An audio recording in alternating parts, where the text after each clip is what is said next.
this morning, a warning from police after several handguns are stolen from homes and cars. WCPO 9 News reporter Allie Kramer live here with what you need to know to try to keep you and your family safe. Good morning, Allie.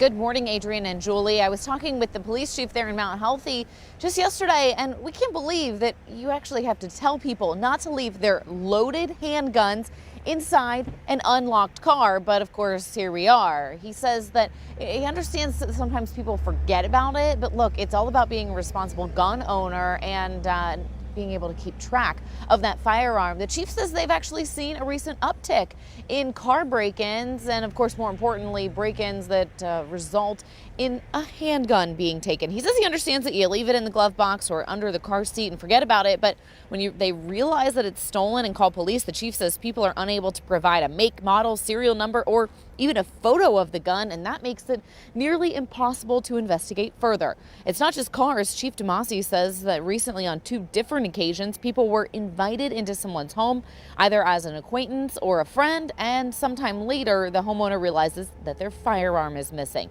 It's a matter of people just not securing their guns in a safe way and not checking on them regularly. The chief says that it falls back to being a responsible gun owner and says that there's no excuse for not keeping track of your own firearm. It's just unexcusable. I really wish there was a way that we could prosecute those individuals for doing that kind of stuff. Unfortunately, the law doesn't allow that, but the only resource we have is to go public and really tell people how dangerous this is, because most of the time these firearms are going to be used on the street. A lot of gang members sell these things back and forth, and they're extremely, extremely expensive because they are so hard to come by. Now, the chief says there are 2 takeaways here. One, if you own a gun, he wants you to write down the serial number somewhere, keep it safe in case they do need to investigate.